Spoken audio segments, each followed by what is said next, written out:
When we do a value stream map, it's best to follow one product or even one order through the value stream. But you don't need to do a separate value stream for each product that you have. In fact, it's much better to make product families of products that have roughly the same stream so that you get better insights in your organization and save some time along the way. Hello, I'm Tom. Welcome to my channel where we talk about continuous improvement in an industrial setting. And today's topic is a bit of a pre-work, pre-thinking about value stream mapping, which is creating product families. Now, a product family is a group of products that have almost the same process, especially when we are looking for a value stream map. And there is this idea of product families being basically for the consumer, the same product but with a different color or with a little bit added. Will, for value stream mapping, have to let go a little bit of that notion and more go into which of our products are made with the same processes and follow the same flow through our systems. You can, for instance, imagine that we have a company that makes a certain range of dolls, but half of the dolls are made in one factory and the other half of the dolls are made in a separate factory. Those two factories will do their utmost best that for the consumer these dolls look exactly the same and they are really part of one range, one product family for the consumer. But for a value stream map, they will be totally different because you have these seriously different organizations. And that is the switch that we have to make. And in fact, for a value stream product family, you can even have that the end product is quite different. You would not sell them as one product family for your consumer, but your entire internal process is the same.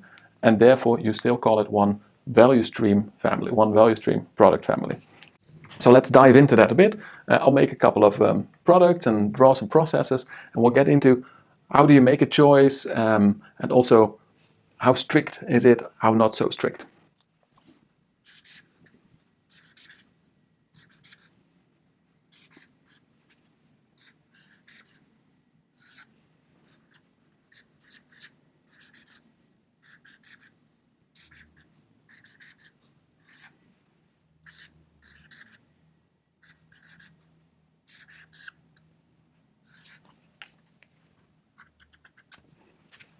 So what did I draw here? These are just some things on a page, but we have a product A that goes through our initial process, the material preparation, then it goes to the second process. Basically, you see all of our products in this scenario, this factory, they go through the same type of processes. And then things start to switch a little bit. So product A then goes into a small internal storage, and it goes through our last process onto assembly and out of the door. Product B, it also takes the same steps, then it also goes to our small internal storage. It takes a different process after we have this first part arranged, and then it goes to assembly and out the door. While product C, it goes into the first steps, then it goes to an external warehouse where it does also some of the steps in between, and maybe we should even draw it out like this, where we say it goes external, they also do a couple of steps for us, and then we get the parts back to our final assembly and get it into our main logistical stream. Now, when we are checking these things, you of course see that the main difference will be here, right? We can even make sort of a sub-value stream map for the first part because we really know that this is the same for all of them anyway, but more likely we will say to make from these products a couple of families, we check the difference between those two processes. This is all done within our factory. They share many of the same processes. If these machines, those sub-processes, are mostly the same, so they don't have very strong logistical differences, they will probably do something else to the product, right? Otherwise, we would have made it on one machine, but they have a slightly different set of operators that can steer it. Maybe it's a bit slower, a bit faster, but it's not a completely different way of handling it as an organization. Probably we'll keep this together. And then we will say that is definitely a family. Now, these ones here, and I was perhaps a bit too fast with my line, but you already understood the example. When we're going suddenly to an external warehouse instead of an internal warehouse, they are doing a couple of things for us. We don't need to take this planning into account at all, and then we get it back into assembly. That is a different process. So we are having different, even external partners involved that are not involved here. You can be quite sure that there is a different way of planning. They are also performing a couple of steps, so we don't have any of that machining and planning happening in our own organization. This one really deserves its own stream. Now, what we can also say is that when we have only 3 products, perhaps it's even good to just make 3 value streams. It's not that much extra work, although because the front part is the same, you'll get to many of the same conclusions.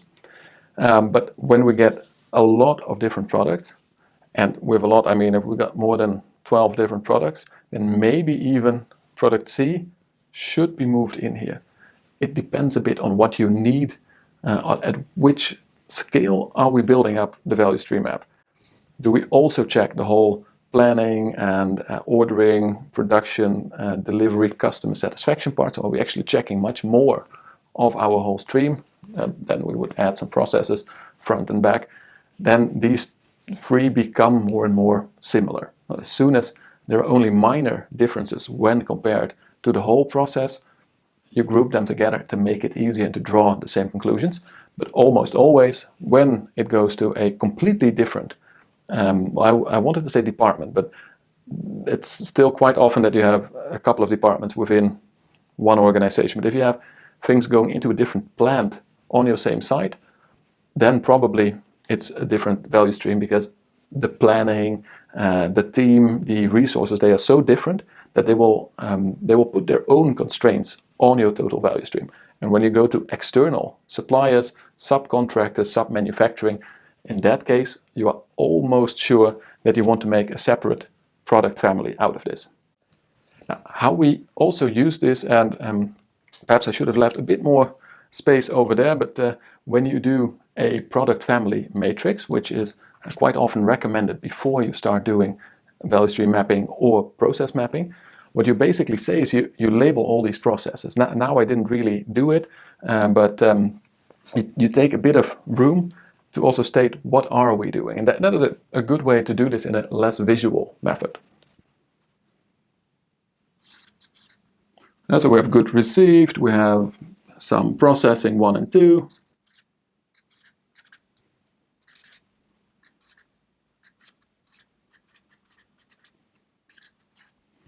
We have our assembly, so you label them, and if you have more products and also probably you have a couple more processes, what you can do is, instead of making these little squares and squiggly lines everywhere, you just put them yes or no, and you put them with a cross. So instead of the nice thingies, it would become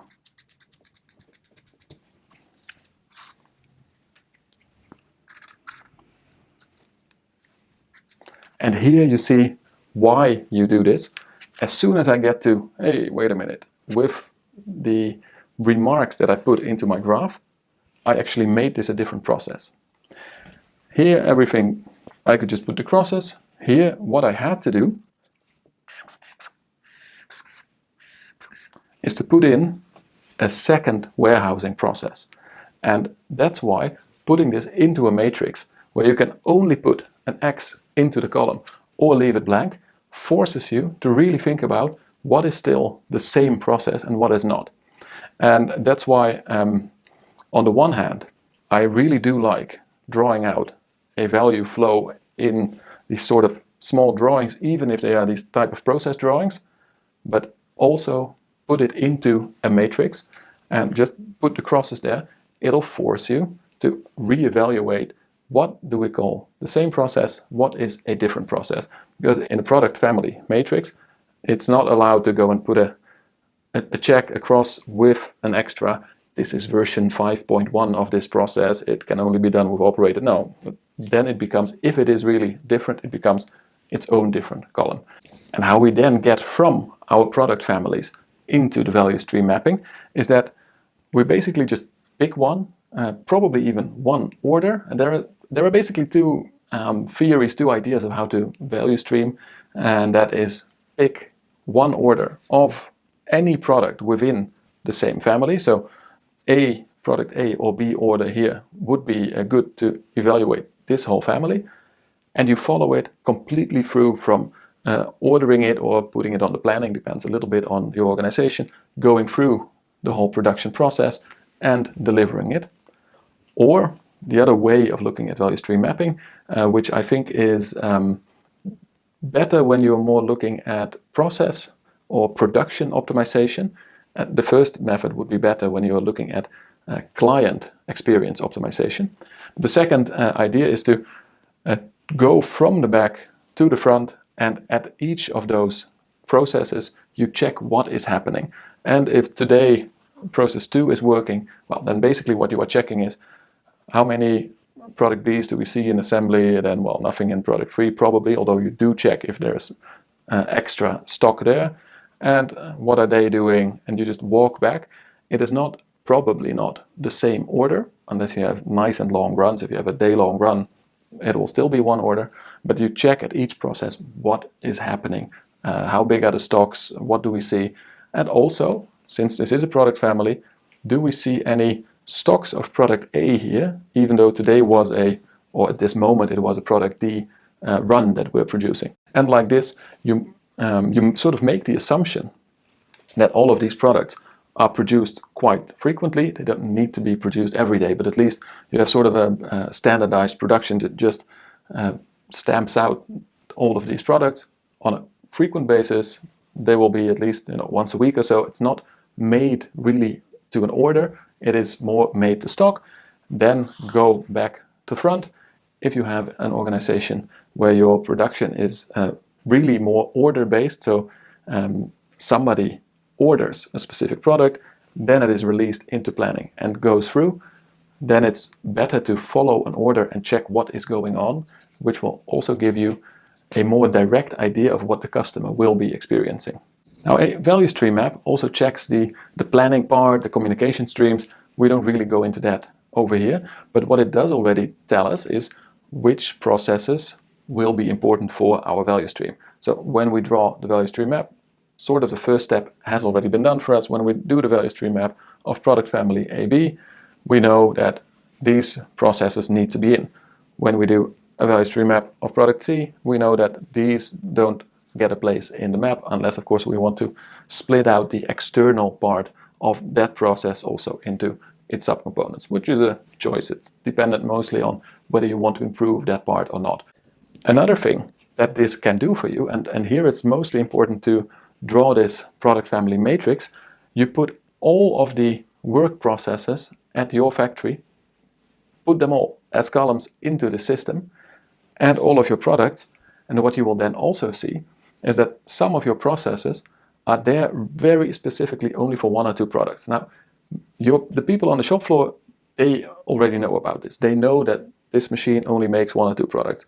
But this too is valuable management information, and don't make the assumption that everyone, including your finance and your strategic planners, your higher management or people running the investment part, already know about this. There will be certain machines that have massive overcapacity, maybe are only used for 1 or 2 products, and that makes it either a market opportunity to get more product from this same machine for relatively little money, because there will not be an investment to increase the capacity, or it can also mean that this product is really more expensive than perhaps it should be, or more expensive than you have counted, because when you just divide the whole amortization sum of your factory by all the products and the labor pool by all the products that you make, you may be overlooking that some of the products are solely responsible for the investment and the use and maybe the training or the space that is needed to house 1 or 2 processes specifically for that product. And that might outprice that product from its market position. Maybe not, but a good thing to know when you are discussing the strategic direction of your product portfolio. So there you have it. The main thing to do with product families is to group the products, because most companies have a lot more than just 3 products. Group them so that you can say smart things, build strategy on only a couple of families. It's a nice pre-work preparation for value stream mapping. And when you use a product family matrix, you can also easily identify which processes are used for which product, and also if there are pretty unique processes or products within your organization. So it's an all-round valuable tool to start off any analysis of the structure of your manufacturing. Now, if you like this explanation, don't forget to hit that like button. Let me know what other tools would you like me to explain. Drop me a comment and I'll happily get back to that. And for now, I wish you the best of luck in your deciding on product families, but even more important, getting those value stream maps, those process maps, to really start improving the processes in your organization. And as always, enjoy that improvement journey.